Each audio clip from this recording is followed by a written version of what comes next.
continue with our class Kosher Kitchen. We're going to dedicate this class also to Refa Shlema, Yaron Ben Doris, Yehudis Bas Noach, and Chaya Bas Svetlana. Okay. So we start from Sefer Chofetz Chaim, and today's topic, the same Torah, 7 conditions. So today, harmful information. Condition number 7. As noted above, the permissibility of speaking negatively for a constructive purpose is based upon the principle that it is not lawful to relate negative information for a positive reason. So in some sense, if it's for constructive purpose, it's not Lashon Hara. Okay, why? Because we're trying to prevent damage, physical, financial, or psychological. This applies only to information such as derogatory, which is derogatory but harmless. However, it is forbidden to relate harmful information for a constructive purpose. The only exception to this rule where one is determined that Halachah allows for the subject to be harmed in that manner. So I mean, they do not elaborate, but the idea here is if this person is going to suffer more than he would suffer if two witnesses would come to Beezrat, so we're not allowed to say that. Or we know there is this person is a violent person. He's going to take justice in his hands, and nobody knows what he's going to do, so it would be forbidden. Okay, stop here. Okay, so we continue with chapter number 5. Our big topic is precautionary prohibitions. So we learned the laws of basar v'chalav, and just a quick reminder what we said last time. We said there is a specific wait time between meat and dairy, which is the most accepted custom is 6 hours, right? Even though in Shulchan Aruch mentions 1 hour, right? So, but we accepted most of the people accepted the custom of 6 hours. But the Dutch Jews, for example, they keep 1 hour. That's their tradition, holy tradition, of course. And the German Jews accepted 3 hours wait. Okay, so unless a person knows that's his tradition, you have to go by 6 hours, whether you Ashkenazi or Sfaradi. Okay. So, but for Sephardi, I think I saw some community also lenient, but don't remember who and how much they wait. Maybe it's whether 2 or 3 hours, but just don't remember who was it. Okay, so now we're going to go into practical summary, what we said last time. And it's going to remind us what we said last time. The custom waiting 6 hours may be disregarded if one is suffering from an ailment or a nursing woman that requires to eat in dairy food. Okay, so if somebody is sick, so of course, he can wait only 1 hour, right? Because that's the bottom line Halachah.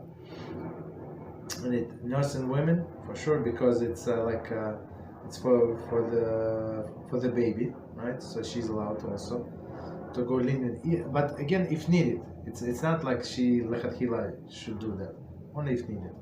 One may eat daily after reciting Brocha Achrana, waiting 1 hour. So meaning one may eat daily after. So meaning that you completely finish that meal, whatever was it, right? The meat meal. Say the after blessing. Wait 1 hour and cleaning one's mouth by eating solid food, drinking, and cleaning the teeth. So one of the point of this waiting is 6 hours, as we mentioned last time, was that some meat would get stuck between the teeth, and especially in the olden days, they did not have all of these flosses and stuff like that. So it was almost mission impossible to take this out. So. Right. So, but today, of course, since it's all of the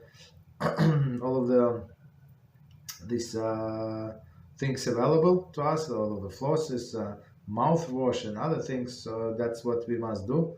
Again, wait 1 hour. Eat something like hard, right? Salad food, drink, and rinse your mouth and clean your teeth. I mean, they say teeth, but it's actually between the teeth. Okay. So continue.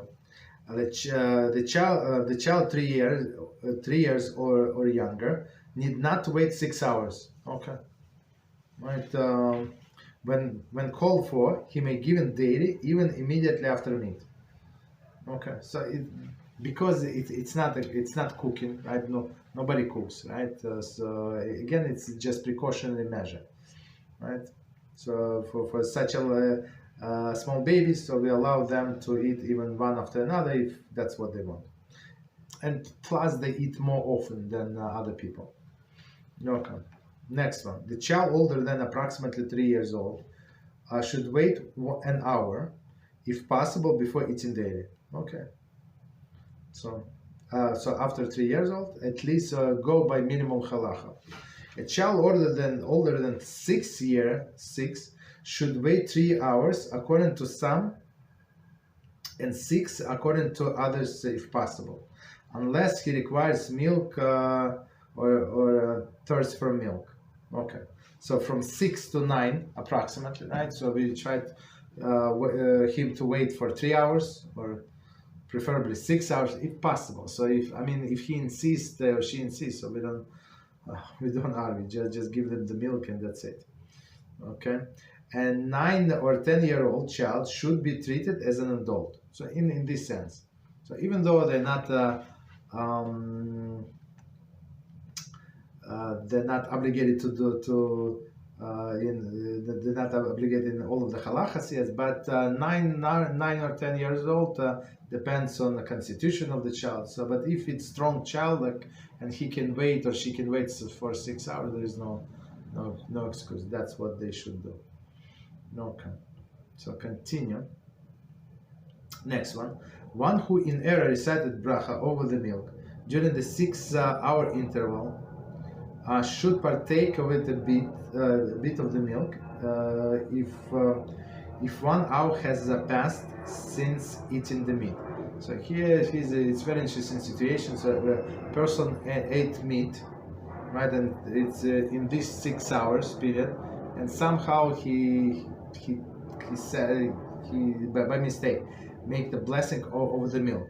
Maybe the way I understand, maybe he was or she was serving a child, right, and wanted to taste milk. Is it cold? Is it hot? Maybe is it good? Not good? So maybe that's my my idea of how somebody would get into the situation to begin with. Okay, so they say if it's more than 1 hour passed since a person ate meat, so you can drink a little. Continue.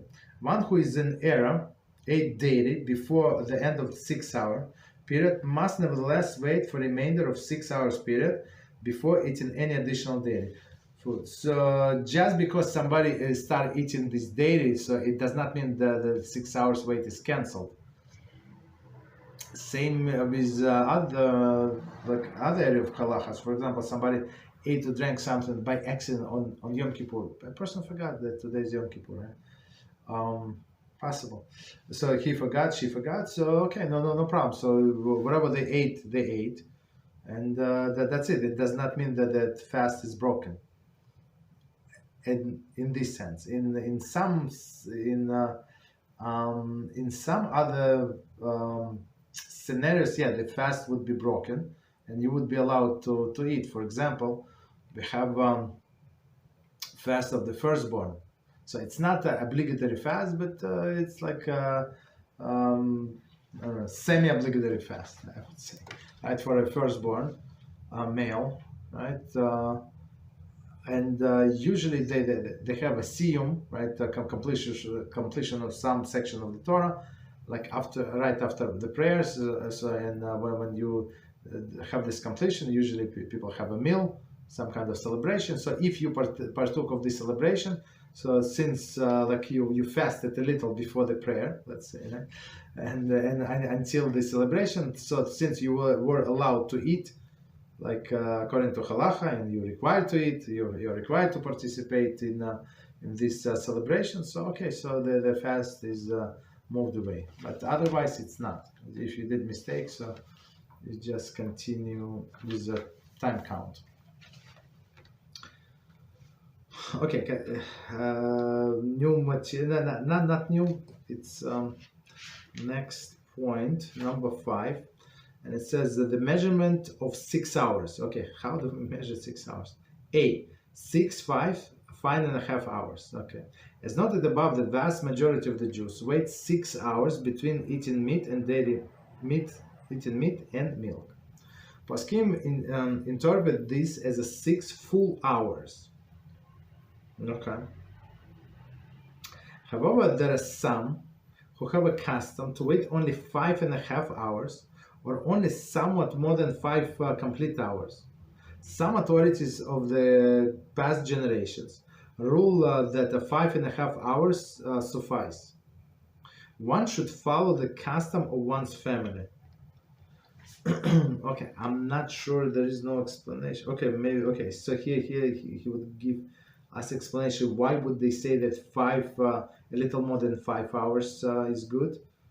And some of them would say 5.5 hours is enough. We have this concept in Halachah, for example, like partial day, it's like a complete day, right? But I'm not sure why would they apply it here in regard to meat and dairy. But let's see the commentary. 52. It is difficult to find the basis halachic literature for the custom waiting less than 6 complete hours. Okay, but as he said, I mean, the big rabbis they said that's allowed. Okay, Abi Omer attempts to find some basis for waiting 5.5 hours. He concludes that where necessary, one may follow this custom, but only after eating fowl. Since fowl is only rabbinically basar bechalav. Okay, so Yabi Omer, it's very interesting. He said he's not sure what is the custom of this 5.5 hours, but if needed, so the leniency could be applied. It's very interesting only to rabbinical, right? To rabbinically prohibited basar v'chalav, which is what? It's a chicken and meat, so it's only rabbinically. The chicken and the milk only rabbinically prohibited, so you can do 5.5 hours. As noted above, some authorities are quoted as having ruled that the 5.5 hours suffice. Okay. It is not the intention of these lines to cast doubt upon any custom, but merely to urge readers to ascertain their family original custom. So if, again, if you do not know your family custom, so for example, me personally, I do not know my family custom, like that it's less than 6 hours. I don't know that. So, okay, then unfortunately there is nobody to ask, right, in my family. So okay, so we keep 6 hours, that's it, very simple. But if needed, so if I don't know, some need, especially in the olden days when people were very poor, and milk was one of the cheapest product available, like not cheapest, like affordable, the most affordable product. So that's why people drink a lot of milk. Okay. Continue. B. One who is not sure if 6 hours have passed. If one is unsure of exact time he completed his meat meal, he must, in the opinion of some authorities, wait until he estimated 6 hours have certainly passed. Other authorities permit eating daily if it is possible that 6 hours may have passed. So totally different approaches, right? So a person does not remember.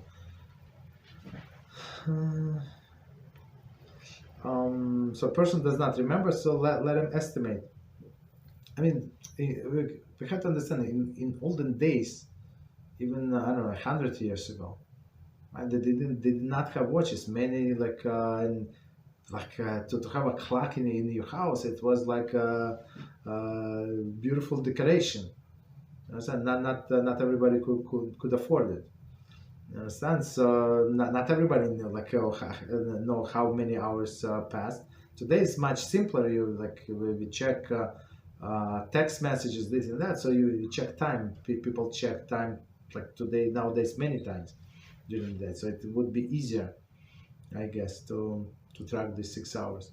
But some authorities say, so if according to your estimate, for sure 6 hours passed, so then you can drink milk, or according to others, so it's possibly they passed, so you're allowed to drink milk. So again, because the Halachah is 1 hour, so and those just accepted customs, but we treat these customs as actually Halachah, unless we need some exception. Okay, some lenience. Okay, C. Whether measured from end of the meal. The 6 hours interlude.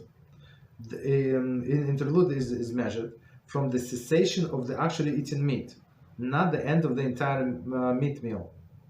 Thus, one who finished Shabbos meal at 2 p.m. But ate meat after 1 p.m. may eat daily at 7 p.m. and begin the meal even earlier. So let's read one more time and we're going to explain. So one more time. 6 hour interlude is measured from the cessation of the actually eaten meat. Not so people can sit and talk around the table and eat cake, let's say. So, but meat they finish earlier, right? Not the end of the entire meal, as we said, we explained, they eat meat and then after meat let's say they ate all of the dessert, they were sitting around and only like 2 hours later they say Birchas Hamazon, right? So we say we count it 6 hours from the time that they finish eating meat, so it's actual 6 hours. Okay. Commentary. Most contemporary authorities do not follow the view of Aruch Shulchan 89.4. I'm not sure what he says there, but okay. Continue. Point number 6. The purpose of the 6 hours interval. Common misconception associated with the prescribed 6 hour interval to the time required to digest meat. So it has nothing to do with meat in a stomach, right? Although there is mention on this concept in halachic literature, it is not commonly accepted reason. So let me quickly see what is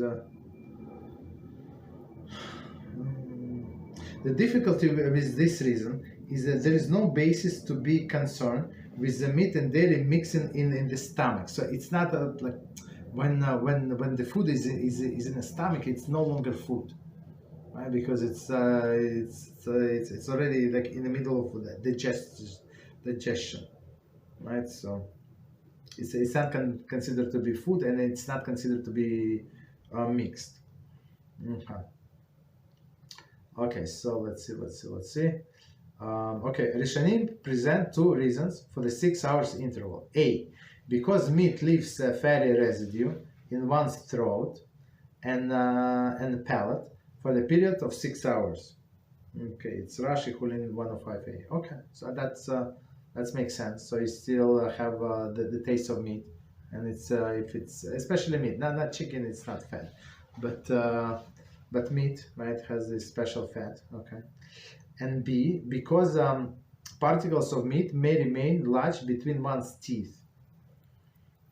Okay, it's from Rambam. Okay, so two reasons. So of course these 2 legitimate reasons, and that's why for the first one we have to eat some solid foods, right? And then we drink something like after the solid foods to flush down all of this residue, right? And for B, we go and floss the teeth if needed. So after 6 hours, there is, as we said before, there is no problem because like the meat spoils and it's not considered to be meat any longer. Okay. So let's see, continue. The fatty residue of meat particles may mix with dairy food eaten afterwards. Okay, so it's very interesting sentence. So he said that after 6 hours, this taste is already spoiled. Of the for example, even if a person did not eat any solid foods in these 6 hours, and did not drink anything, and did not floss his teeth, did not rinse his mouth, nothing, zero, right? So after 6 hours period, there is no problem. None of this is needed. He can just start eating milk.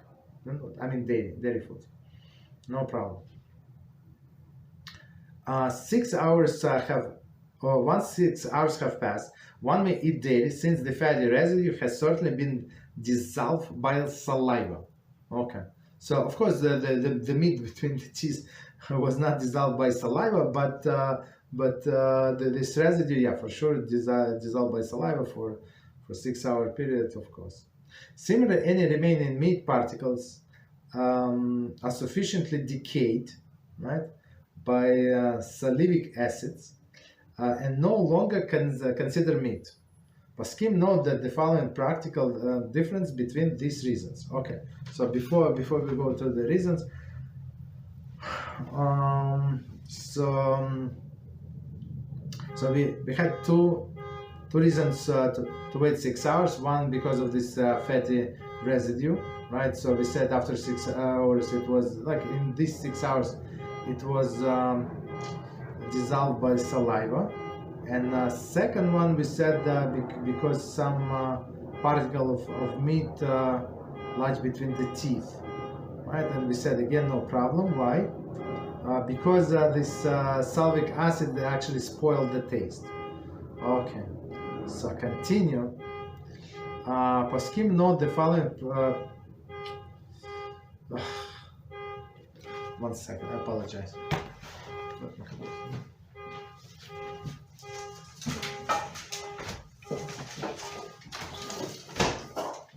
Okay, sorry about that.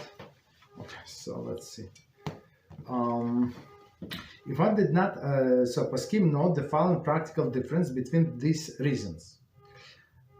If one did not actually swallow the meat, but only chew it, in a previous time when preparing baby food, prepared baby food was unavailable, the mother would chew the meat for the baby.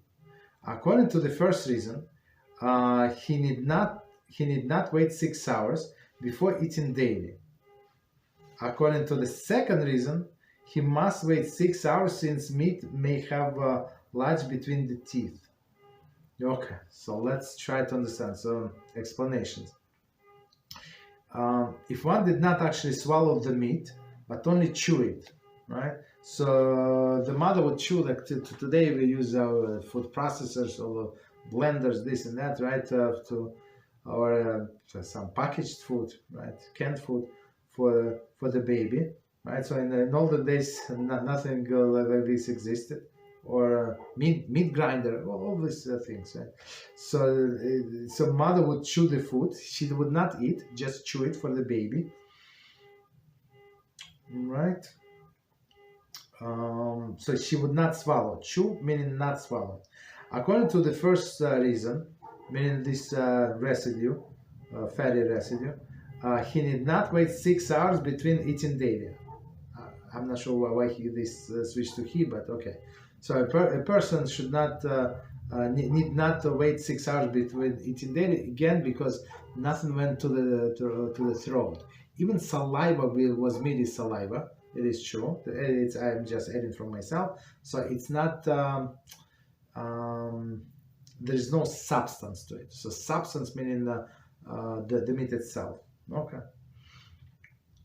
Continue. So they do not need to wait 6 hours. According to the second reason, meaning the meat stuck between the teeth, he must wait 6 hours since meat may be lodged between the teeth. So it's very simple, right? I mean, very like obvious.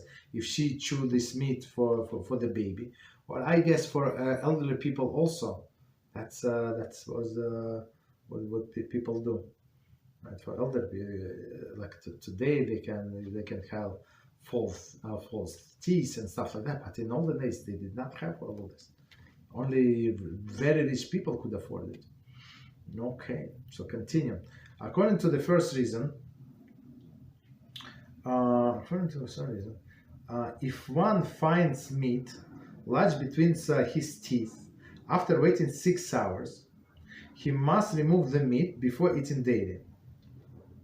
Those who follow the theory, this theory, do not acknowledge that the meat will decay in the mouth over the 6 hours period.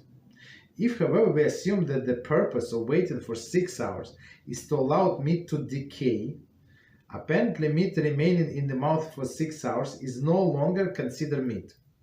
Thus, according to that opinion, one may eat daily without removing the meat. Okay, let's try to understand. So from the beginning, and we're going to explain. According to the first reason, so first reason means fatty residue. If one finds some meat lodged between the teeth after waiting 6 hours, he must remove the meat before eating daily. So fatty residue in the throat, he must, why? Those who follow this theory do not acknowledge that the meat will decay in one's mouth for 6 hour period. So meaning the meat is still good and it can have still leave this fatty residue. Okay.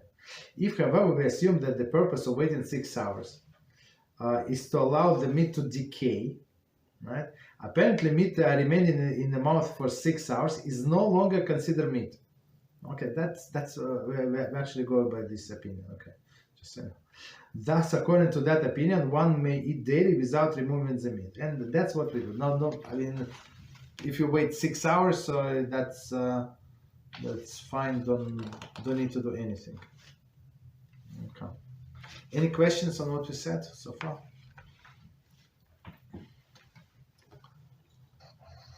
Yes, go Rabbi. ahead. Yes, go ahead. So, what happens if it mentions that if you're in doubt, that you there's a lenient opinion that if you're in doubt, you can eat meat, like maybe 5.5 hours, something like that. What happens? Should you brush your teeth if you're in doubt? I would say the brush your teeth, rinse your mouth just in case. Just in case, yes. But if you're sure that you waited 6 hours, then you're okay. Yeah, 6 hours. Right. So after 6 hours, you don't need to do anything. Okay. So it's only these things only in a case of when you're trying to go by use some leniency. Period. That's it. So 6 hours. We're going by opinion that the meat decay, that saliva they dissolve this fatty residue. I mean, who feels the taste in one's mouth like after 6 hours? I think even after like half an hour, you don't feel anything. That's what I think. Okay. Any other questions? Thank you, Rabbi. You're welcome. Any other questions before we continue on what we said? Okay. All right. So let's continue. Okay. Point number 7: practical halacha. One who merely choose meat. Okay. Poskim follow the stricter application for both reasons cited above. Thus, even one who merely chew meat without swallowing it may not eat daily until 6 hours have passed. Okay, so it's from Yorak Deya 89.1. Reason A does not apply, but reason B does. Okay, so reason why A was fatty residue does not apply, but reason B, meaning this meat stuck between the teeth apply. Okay, so even the mother chew this meat for her child, right? She still needs to wait 6 hours, because why? Again, the teeth, the meat might get stuck between the teeth. Even one who did not chew actual meat, but only part of food cooked with the meat, must wait 6 hours before eating daily. So let's read the commentary and we're going to explain. It's a very important point. So it says, even though in this case neither reason A nor B applies, nevertheless the custom is to wait 6 hours. So the example of this would be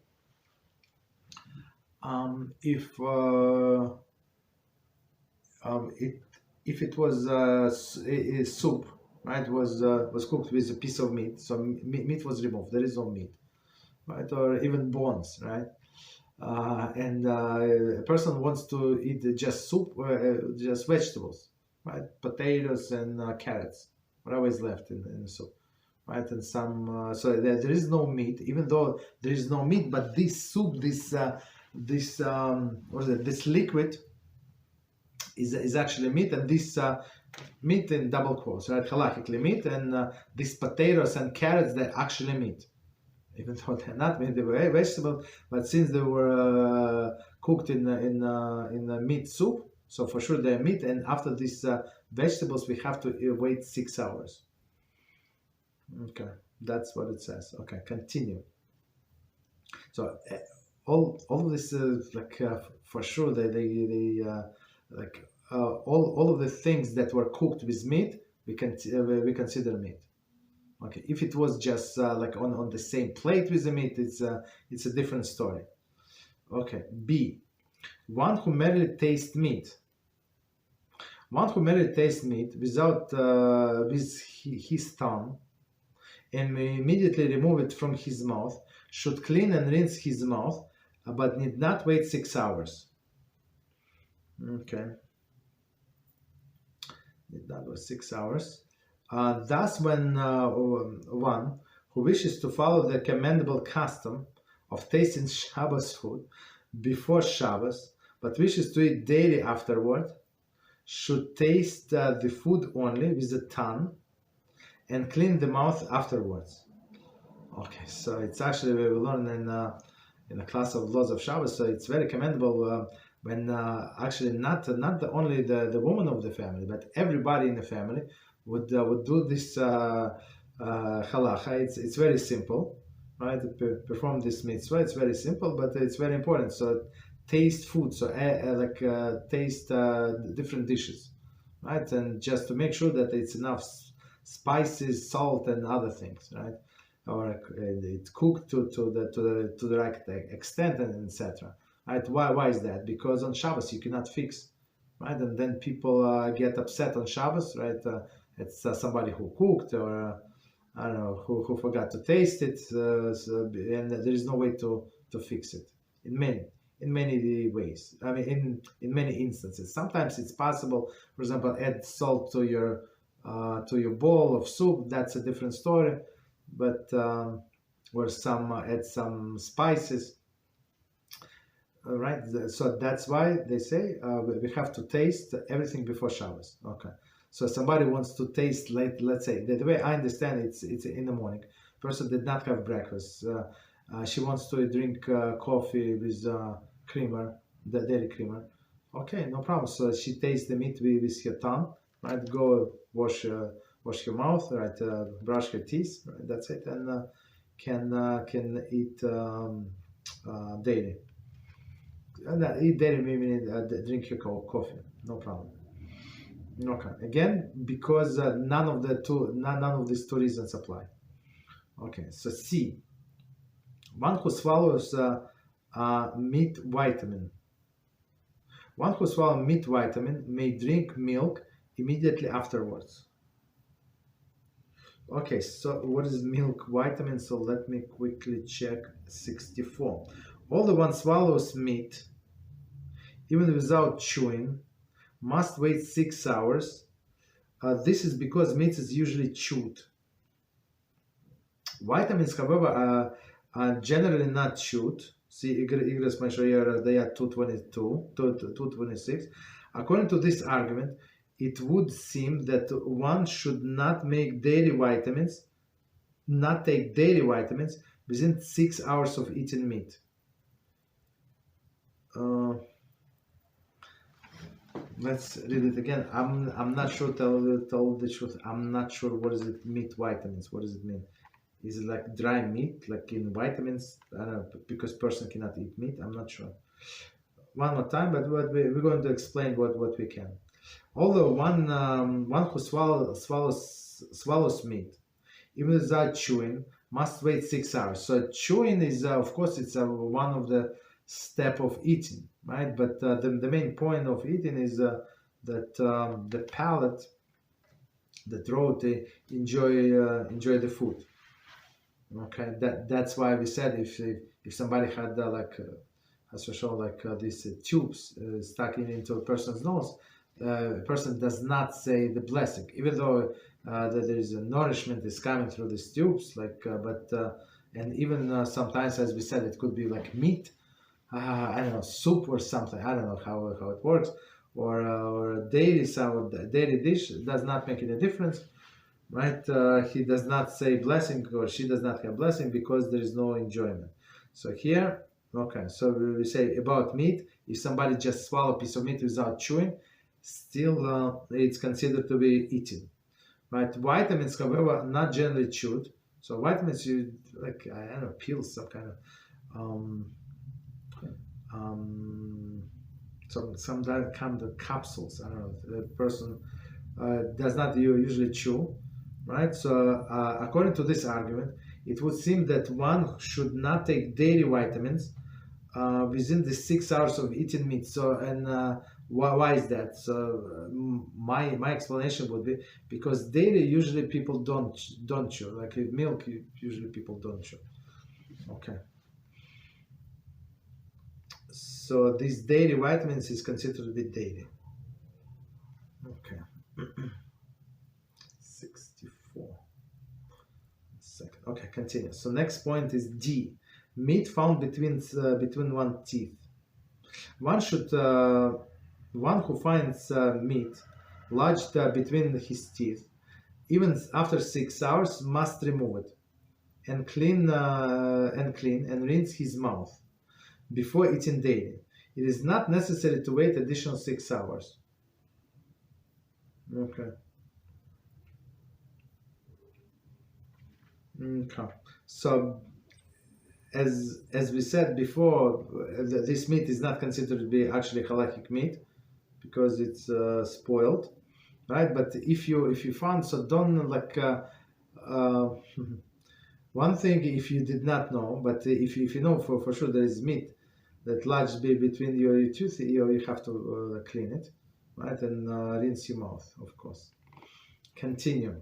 Next one is E, dentures. Dentures may be treated as regular teeth regarding the halachas basar v'chalav. One did not kosher them from meat to dairy, and the reverse. And it's very interesting. Machar Sham requires that dentures be koshered for Pesach. By pouring boiling water over them. So I don't think the boiling water is going to do anything to them. And of course, as we understand, it's stringency, because most likely a person did not eat anything that hot. Hot meaning, as we learned before, yatzel as well, when your hand recoils, like it's too hot to eat. So meaning it would be only by rabbinic decree that they will have to kosher these dentures for Pesach. Okay, but it's very interesting. So it's not a big deal, just hot water, and that's it. Okay.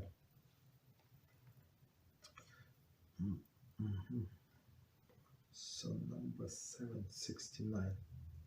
Okay, continue. So we got to the, let me check time quickly. Okay, we got to practical summary. and it says, two reasons are given for 6-hour interlude. A, meat leaves the fatty residue in the throat and palate for the period of 6 hours. Okay. B, particles of meat may remain lodged between the teeth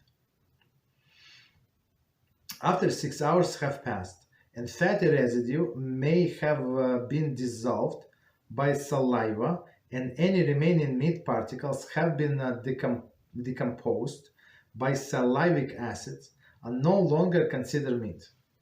Okay, so I mean, we said it a few times already, but let's just one more time repeat so we remember for a long time. So one more time. 2 reasons are given for 6 hours period. Meat leaves the fatty residue in the throat and palate for a period of 6 hours. So as we said, after 6 hours, it's no longer there. Okay, so residue. And B, particles of meat may remain lodged between the teeth. So that's it.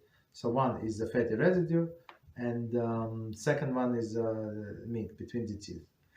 After 6 hours pass, the fatty residue have been dissolved by saliva, so okay, and any remaining meat particles have been decomposed by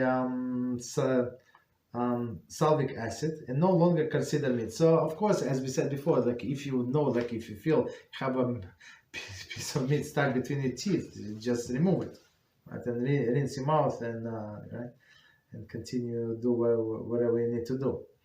Okay, but even if you did not remove it and you did not feel it, right, you ate daily, there is no problem. After 6 hours, it's not considered to be meat. Next one. So that's just so you know, we had a few different opinions. What we just said, it's bottom line. That's what we abide by. Even if one merely chew meat or food cooked with the meat fat, without swallowing, must wait 6 hours. Okay, so one more time. Even one who merely chew meat, right, this mother for the baby, or food cooked with meat fat, so this soup, this potatoes and carrots from the soup, right, so they consider to be meat, right, without swallowing, meaning that the first one must wait 6 hours. Okay, so next one who merely tastes meat with the tongue and immediately remove it from his mouth should clean and rinse his mouth, and is not required to wait 6 hours. Because why? Nothing was swallowed, so it's not considered to be eaten, and there is no pieces of meat get stuck between the teeth. So no reasons apply. Okay. So next one who swallows a meat vitamin need not wait 6 hours before eating daily. Okay, so okay, as we explained, because usually people chew meat. Okay, so it's not meat, and maybe it does not even taste like meat and stuff like that. Okay, so point number 9. Which meat food requires 6 hour interval? So this this rabbi, I'm not sure he's alive. Hopefully he's alive. So he's unbelievable instruction things. Like he's very struck. Like structure is amazing, right? He did not miss anything. So again, which meat foods require 6 hours interval? A, foods cooked with meat. Okay, even though we said it, but now we're going to expand. One who ate meat gravy,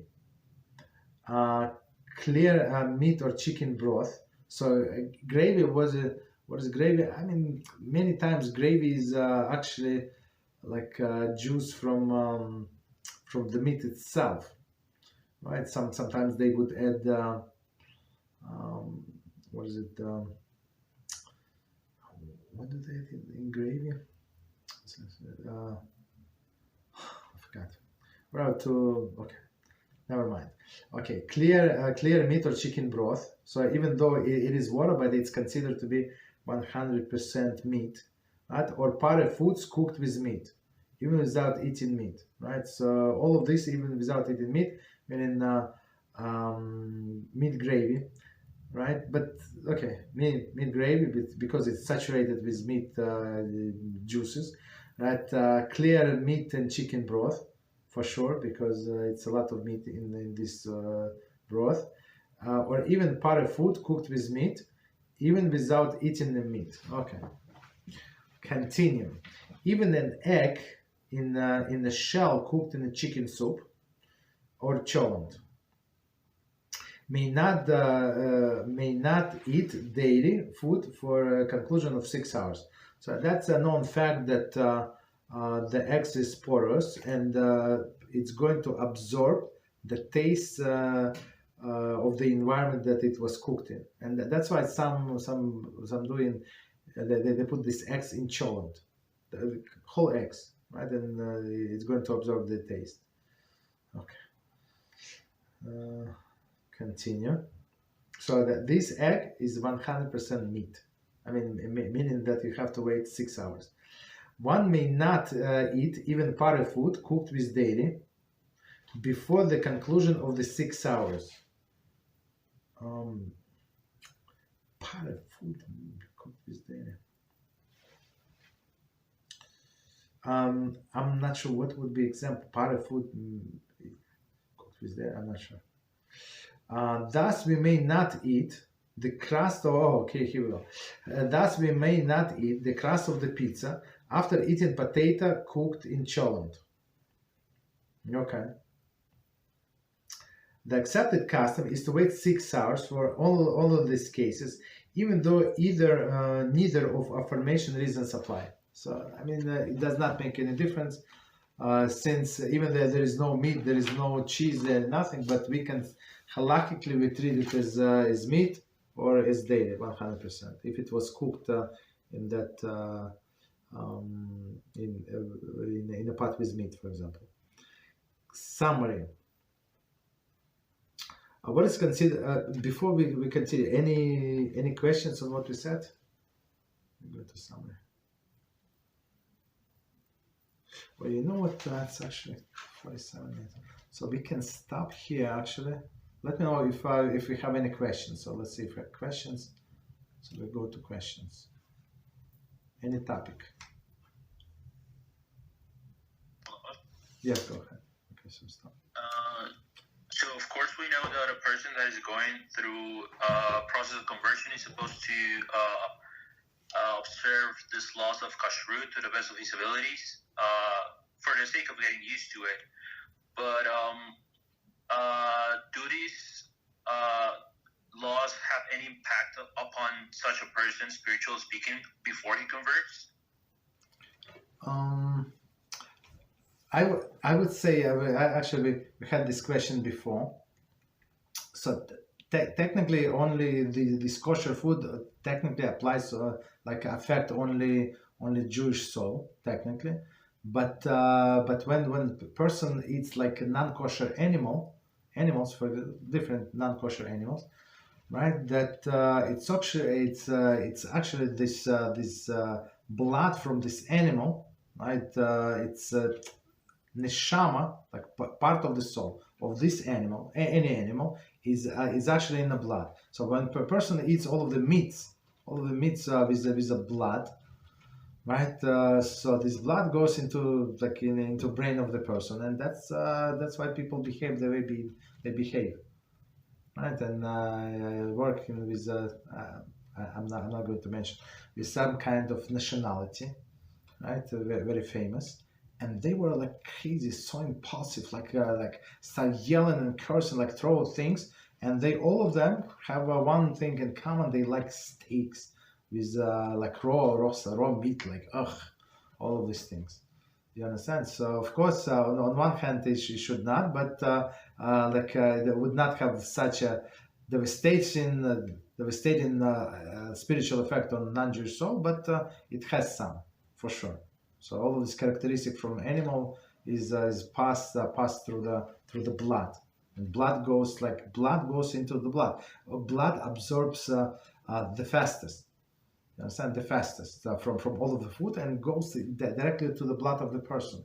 So when they say what we eat is, it is true.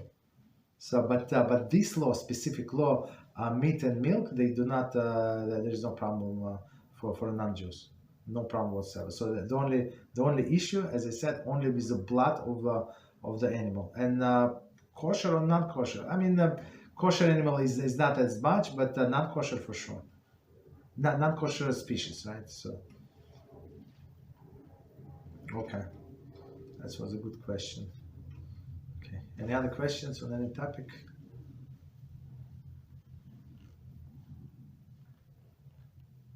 Nobody? Well, I have more. Okay, go ahead. Well, this doesn't have much to do with the topic we touched on today, but okay, yeah. Any topic you want. Go ahead. Yeah. So what about the like making blessings where there's like ducks around or cats? Are we allowed to? I heard that we're forbidden to making blessings close to them, but I don't know how far do we have to be from them in order to make a blessing. From ducks, from cats?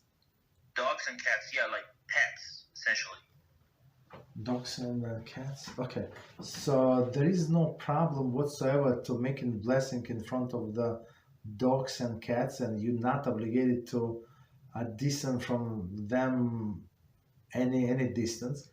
The only thing, if they went to a bathroom, that's from that excrement you have to distance yourself. If it's fresh, yeah. Understand? If it has some smell. So in order to make blessing, it should be like clean environment. Like even for example, if somebody have a garbage, and sometimes I see like people throw out the garbage and have this huge bag of garbage. Like, and there are only few people living in an apartment, like 2 or 3 people. Like, I'm not sure how long they collect this garbage, maybe for a few weeks. I don't know. So for sure it smells there, for sure. So we're trying to use smaller bags and try to throw garbage as often as possible, not to keep it in the house. Why should we collect? You understand? But if somebody have a lot of garbage, so it might smell, especially in the summer. It will smell. So you're not allowed to pray there, or you're not allowed to say blessing next to this garbage, right? Bad smell, any bad smell. If there is bad smell, it comes from the bathroom. So you have to close the door. You have to close the door, and the halachah is you have to separate yourself 4 cubits. 4 cubits, it's approximately 7.5 feet, approximately. It's less than 2 meters, less, right? From the place when the smell stops. When it stops, right? Odor smell, and then you have to calculate the 7.5 feet, and only then you're allowed to pray. And the reason, just to explain, why the excrement, when cats and dogs were used as an example, so because their excrement are very offensive, like a very offensive smell. Right? Not in all of the animals. For example, in chicken also. So if somebody went ever to chicken coop, it's like, whoa! Like I went once, I almost lost my consciousness. It was so offensive, and not too many chickens. I don't know how people work there. I'm not sure in that environment. So right. So in this case, you would not be allowed to say the blessing, and plus if somebody is not appropriately dressed, for example, for women, even if it's a person's wife. So if his wife, right, and her hair is not covered, so you're not allowed to say the blessing. Or of course you have to turn away. There is no problem. So don't drive your wife crazy. Just turn sideways, and that's it. You can say the blessing. Or if she has a short sleeve, there is no problem. She can walk in short sleeve in the house, right? If she does not go outside, or skirt like short, I don't know, whatever, in the pants, whatever she wears, like in the house, it would be allowed, right? But like outside, of course not. But you're not allowed to say the blessing next to your wife, and needless to say, all other women. So this problem arises when people have guests on Shabbos and they need to say Kiddush, and now this clowness who we actually ask 3 times like to dress appropriately, right? To come with clothing like right, and head cover or something. Of course, sometimes they listen, sometimes they forget, accidentally on purpose, as Rabbi Shlita says, right? So, and the person, the head of the house, has this dilemma. So I need to say the kiddush, but I cannot. It's the devar b'kiddusha, right? It's words of the holiness, right? I cannot say kiddush and look at this girl or this lady, right? So I have to pretend that I cannot see very well, and I just cover my face with a book, right? Or close my eyes. If you know by heart, it's even better, right? Or turn away. So closing one eyes is not according to all of the opinions. So some opinions like against it, even if it's one's wife. So if she is not dressed properly, for example, she does not have her hair covered, so you have to turn away, like complete, not only your face, but complete the body. So or otherwise you're not allowed to say the kiddush. Okay, so that's right. That's only restrictions when you're not allowed to say the blessing, right? And or other restriction if you, for example, somebody have small kids and there is a possibility they have all of these surprises lying around, and it's reasonable that they may have they took their diapers without telling you, right? And they're working like that. So your obligation is to check the room. So and why is that? So it's actually it says in the laws of Shema.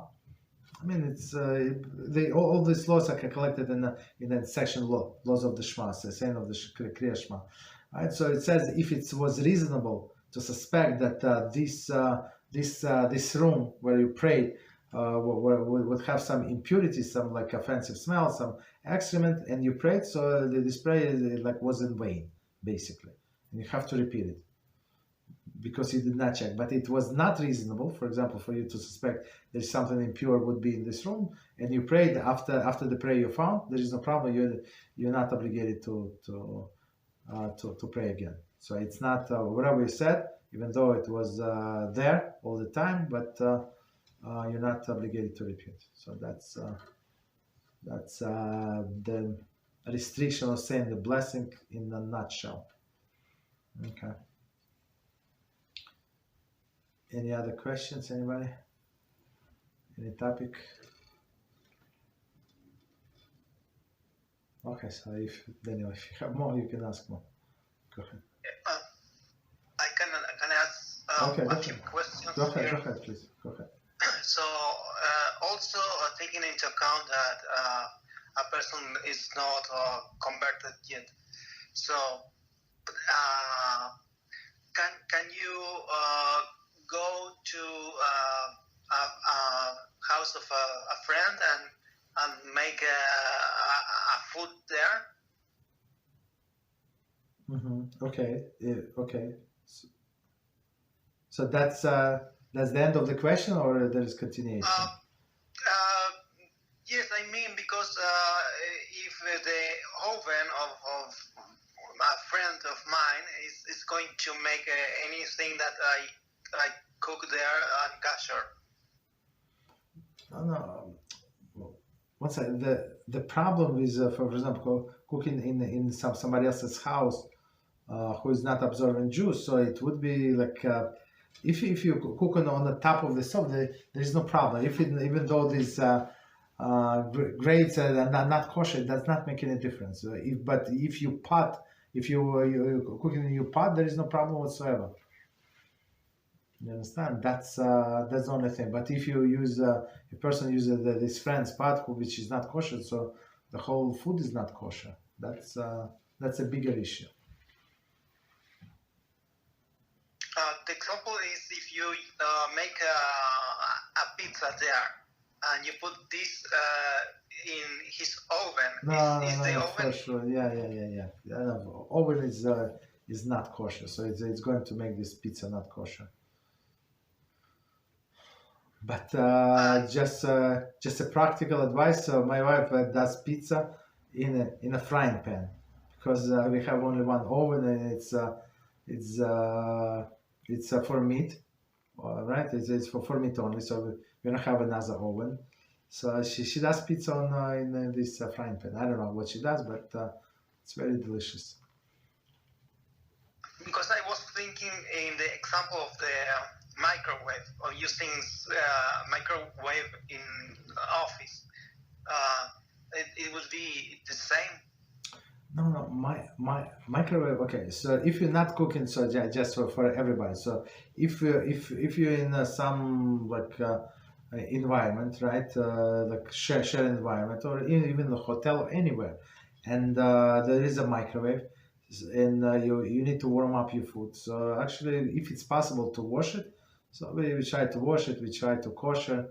We put the glass with a cup, like with water, so it's going to evaporate the water and cleanse somehow, if it's possible. If it's not possible, if it's in office, like shared microwave, we're not going to do it, of course. Right, so you're allowed to put the double cover, complete cover one, and second cover, like different covers, and you're allowed to warm up in this way. And same with the stove for other people. If it's non-kosher stove, in the oven you can warm up some things or even cook if it's double cover and tightly cover. There is no problem. So is there any way of making kosher this oven, for example, by heating it being empty? Of course you can make it kosher, and yes, of course. In So, a single day would be no, many stages. Oh, okay. So he's asking all the good questions. So how to kosher oven in general, right? So you have to wait for 24 hours. Don't use it for anything. After 24 hours, if it's like a more modern oven, so you turn on the self-cleaning cycle, right? And it's going to burn everything there. Of course, it's preferable to wash it if possible.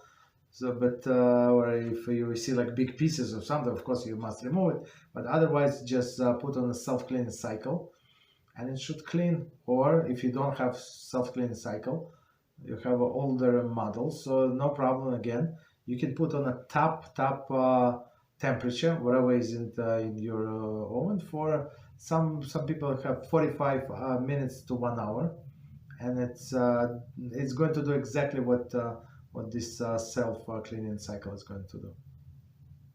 Okay, that's it. After that, it's clean. Kosher, you can use for whatever you want. So I see there is no way to for example go to some place where it's a shared oven without waiting these 24 hours. Yes, yeah. Mm-hmm. And what if we make this pizza in our oven and we take this meal to his house, Mm-hmm. of a friend of ours, Mm-hmm. and if we cut in portions, a piece of pizza with his knife, is going to be unkosher this meal? Okay, that's a good question. So the knife is a separate issue. So if this knife was used to cut in, for example, meat, and was cut in onions or some sharp food or garlic, so this knife become meat knife forever unless you kosher it. You kosher, you stick it in the ground 10 times, 7 times. I think it's 10 times. Okay, so that it's not so simple. So if you, even though everything is cold, there is still an issue. So as long would be proper to cut wherever this knife touched, just cut the even thin like slice, and then you're allowed to eat this pizza, even though it was cold. If it was hot, for sure it is an issue when we're trying to cut hot pizza. So the knives, it's always an issue. Yeah, go ahead. Question, yeah. What about cooking in the microwave? What about it? What is the question? Can you clean a microwave using, let's say, some type of cleaning detergent? That's you see, with a microwave there's a problem, because why is the problem? Because it's made of plastic, and plastic is porous, and it's actually absorb the residue, and it's impossible to take it out. So some people say to put this cup and until it evaporates, but we try not to go by this opinion. So technically the kosher microwave is impossible because of the material. So if it's something like hard, like metal, you can kosher it, but like wood, you would not, like plastic, you will not be able to kosher. So there's some plastic like silicone, right? They put it in 500 degrees. I'm not sure. I take it back. I'm not sure if it would withstand 500, but 350 it would withstand, like 400 the silicone, right? But it's going to absorb, since it's like soft. It's going to absorb all this residue, so you would not be able to kosher it.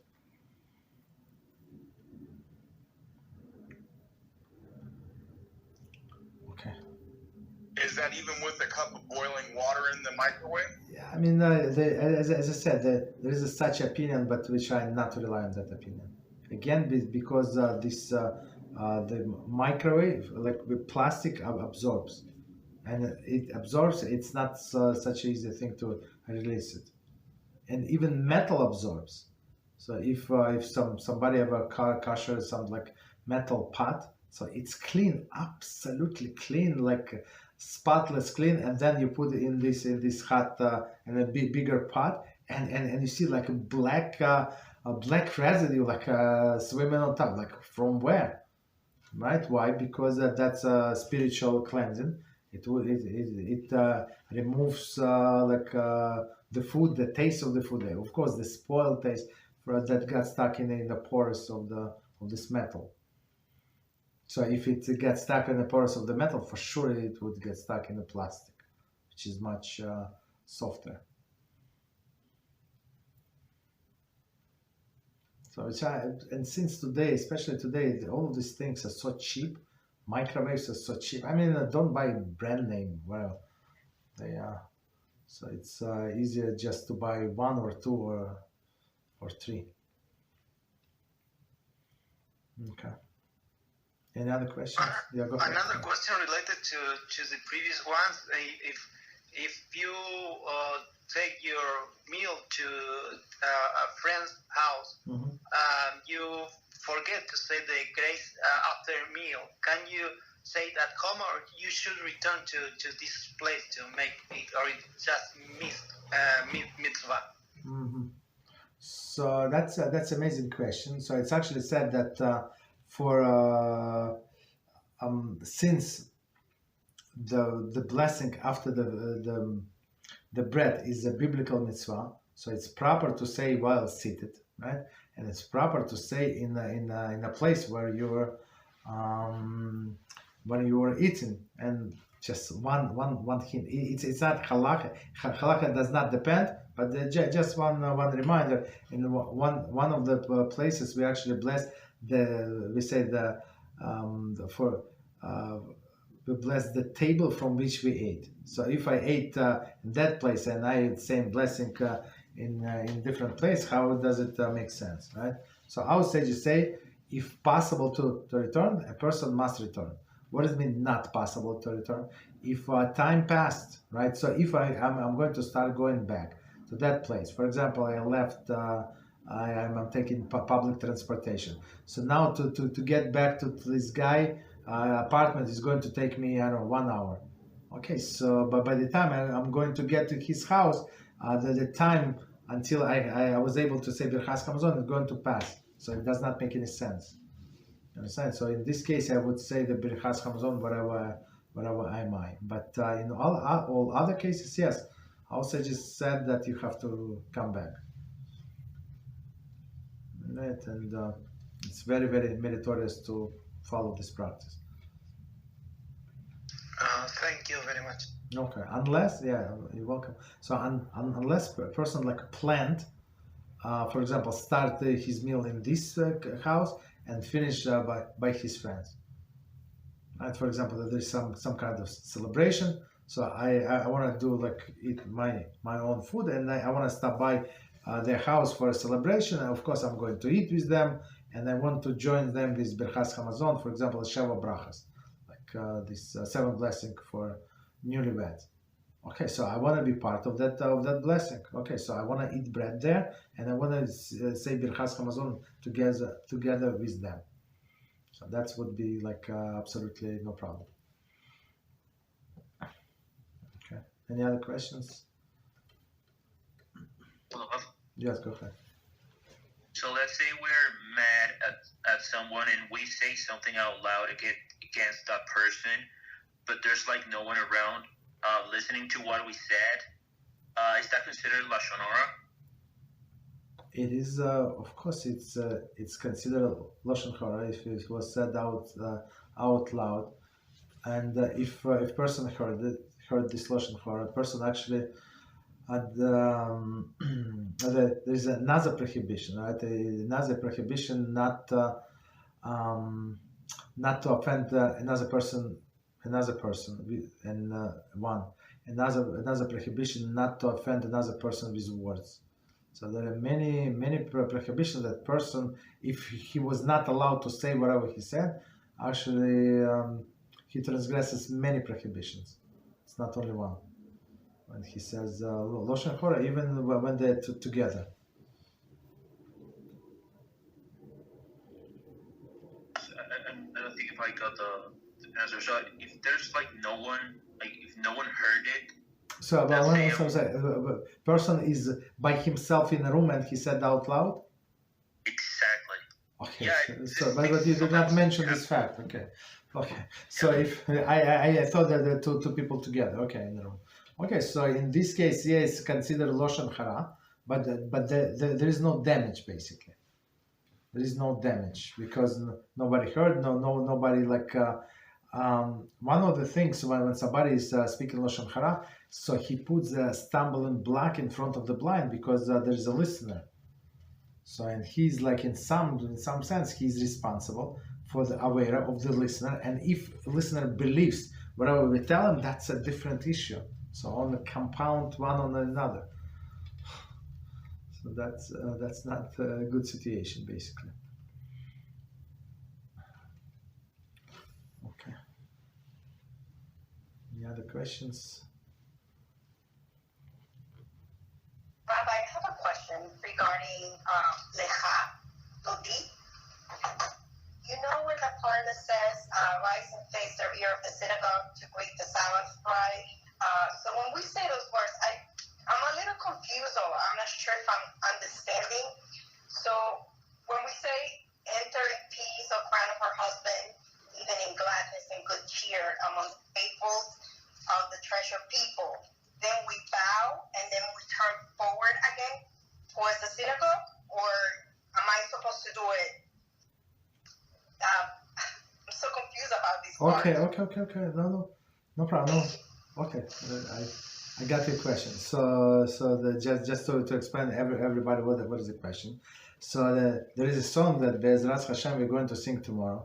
Beautiful song. They sing in every synagogue in the whole entire world, and it's this song Lache Dodi just to explain to us. It's like one of the miracles that is hard to believe it actually happened. What is the miracle? This miracle that it was written not too long ago. It was written maybe 500 years ago. That's it. It was one of the contemporaries of Arizal. They both live in Tzfas. Also, both of them big Kabbalist, holy people. And this person, I don't remember his name unfortunately. So he wrote this song Lache Dodi, and it was accepted. So the miracle was it was accepted in all Jewish communities, Ashkenaz, Sfard, everywhere. Even Yemenites. Yemenites has very different tradition because for whatever reason. So even they accepted this this thing to recite Lache Dodi, and there are many beautiful tunes how to sing it. Okay, so what is Lache Dodi is about? So we're greeting Queen Shabbos Queen. So so we stand facing Aron Kodesh, right? The Ark, the Holy Ark, and the last stanza, right? So we turn back to the door. So usually the door is actually in the backs of the synagogue. Practical explanation, not to disturb anybody, right? When somebody is late, let him come from the back and not to this way. If everybody is going to come from the front, when the Aron Kodesh is, everybody would look and who came, it would disturb people. So, and Queen Shabbos, right, comes from the back door, from the door. It's not back door, from the door, and we turn and we actually bow, right, and we greet the Shabbos Queen. And then we finish and we turn around and continue praying. Right. So that's the procedure. So everybody bow. So even if you pray in your house, let's say, right, you didn't go to so still you pray to whatever you pray, and then you turn to the door, whatever the door is. It could be like 90 degrees, let's say, angle. So you you bow to that direction, right? To the Shabbos Queen. Yeah. It's just no. Go ahead. Sorry. Go ahead. What you were saying? Sorry. Oh, no. I said thank you so much for some last Shabbos. I got so confused. I think that's what I've been doing, but anyway, thank you so much for explaining that. I know I'm doing it right now. And it's very interesting. Just if you notice, like everybody would bow to different direction. Boy halo. Like you said, like people do not know where to bow. Like why there is confusion, and there isn't confusion, right? But there is no confusion. So when you face in the Aron Kodesh, so you bow to the first. To your left, for example, when we finish Shmona Esrei, you bow to the left and then to the right, and then to the middle, right? So to the left and to the right.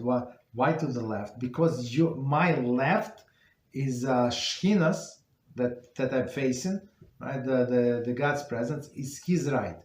My left is His right, right in the mirror, right?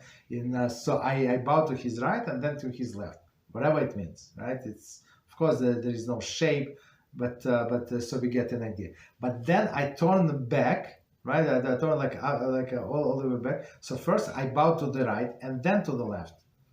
So that's the difference. Many people get confused. But it's very interesting. What else? Let's say, and actually just so we know, there is one more tradition. What's going on right after we finish this? What is it? This Lache Dodi. So usually, if there is a mourner in a synagogue, not in synagogue, but in a community. So mourner means somebody who is sitting shiva. So he's not allowed to come to the shul for the whole shiva duration except Shabbos. So and this Lache Dodi and Psukim before that, we call it Kabbalah Shabbos, like accepting of the Shabbos. It's extra, and it's like everybody sing. Sometimes people dance.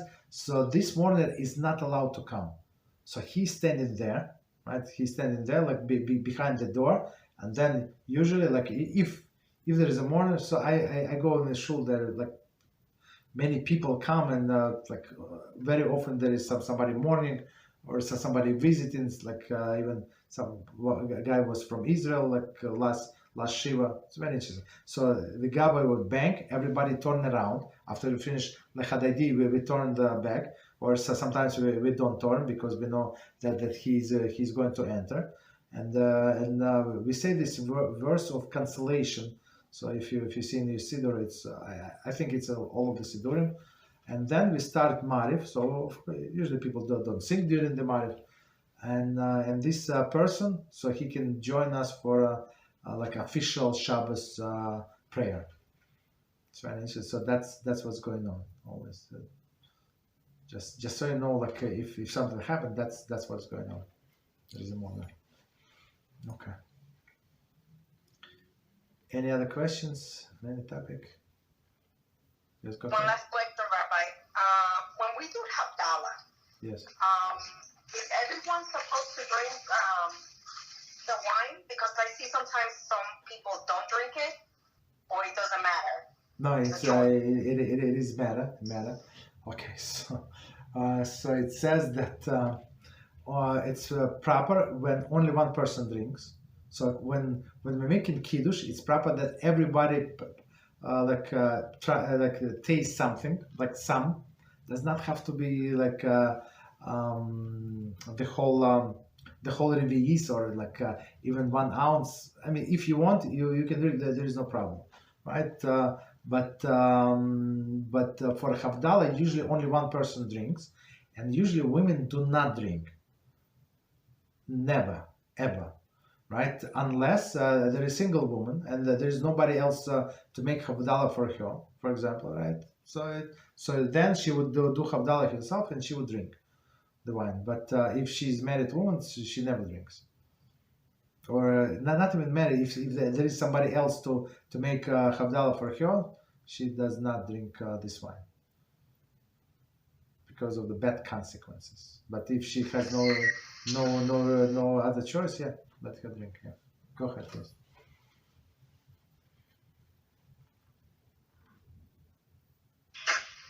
What about, Rabbi, the dipping when after we're done with Havdalah, that we dip our eyelids or I don't know, our pockets? What is that a custom? Okay, so this wine was used for a holy ceremony, and since like after this after we finish Havdalah, we extinguish Havdalah in this wine. It's proper to do that. It's proper to do that, and so from this second, the next week starts. Like week starts right in these seconds, and what people do, right? So there is an old custom. In my family we don't do it, but many people do. They put like pinkies and they put in this wine, right? And they put this wine like above the eyes so they can see better, and they in the pockets they would have money, and I don't know, behind the ears, I don't know, all of these crazy things.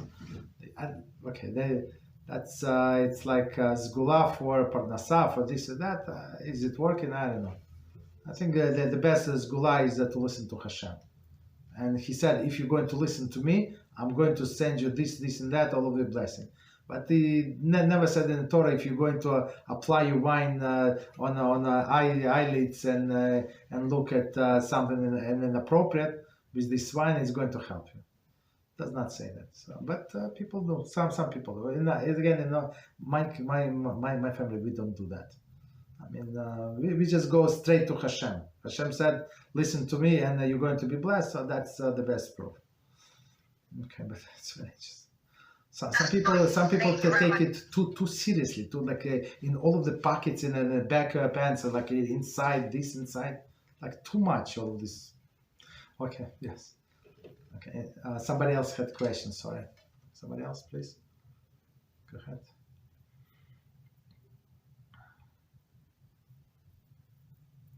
Yeah, go ahead. Just a couple of grabs. Yes, go ahead. Shekinah Rouge and Yalkut Yosef. Are they the same thing, more or less, or are they totally different? And are we allowed to take from it? Okay.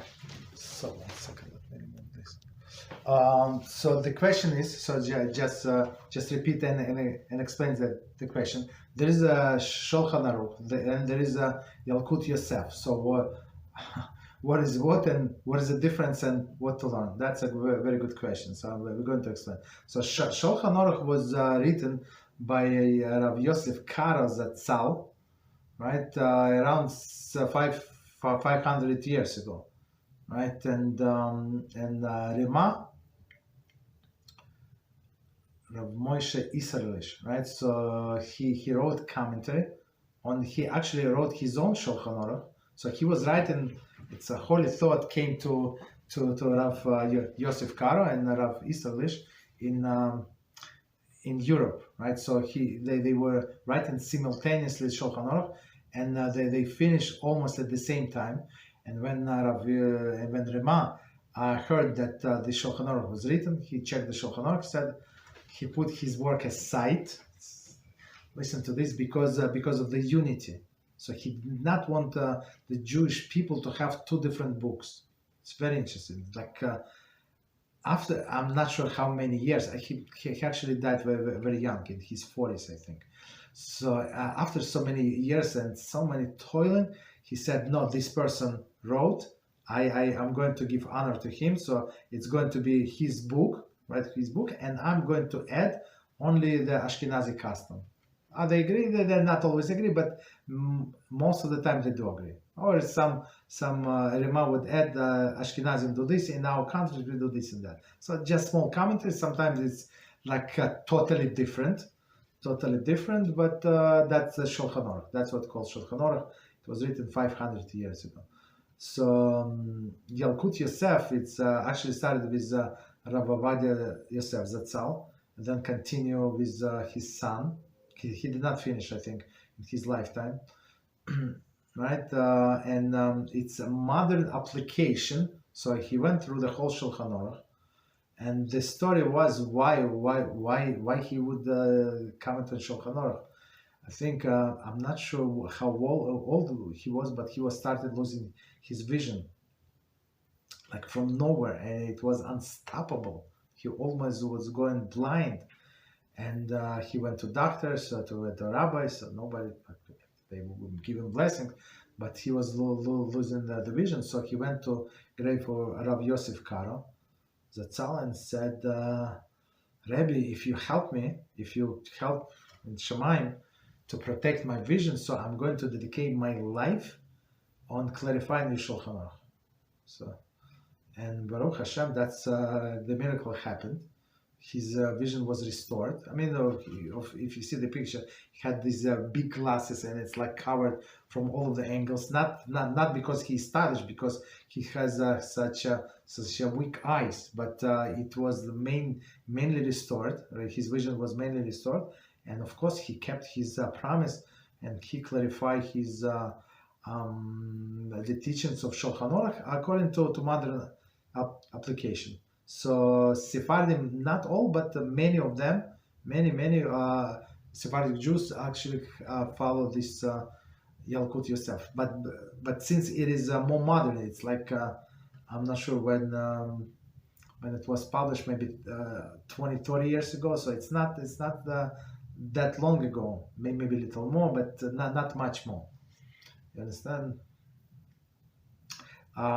So some were following other books, but all of the new people, of course, they are like somebody who's learning today. It's proper for them to learn this book. Why? Because it has all of the modern applications, right? About microwave and planes and boats and all other things, and army and pikuach nefesh and life and death and all of this, do not resuscitate, right? All of these things. Okay, so that's yeah, that's it. That's the difference. Okay, any other questions, anybody? question, Rabbi. Go ahead, please. How much should we focus in learning how to pray in Hebrew? Usually it should be like I would say if the whole learning, let's say 100% learning, whatever in hours you add like put any number whatever hours you learn every day. So I would say maybe 10-15% you can dedicate to praying, like learning how to pray in Hebrew. Okay. So because especially when people start learning the language, so it slows them down a lot, and they would skip, like because the time constraint, they would skip most of the prayers because they want to pray Hebrew. That's a mistake. That's a huge mistake. And so we don't skip things. So if you would, so I would advise if somebody learns Hebrew, so try to add small paragraphs, maybe 1 line, 2 lines, some sentences that you know how to pronounce, and then build up. But it should not be in expense or cutting off some piece of prayers. Right? That's absolutely not unacceptable. That's all. Okay. Any other questions?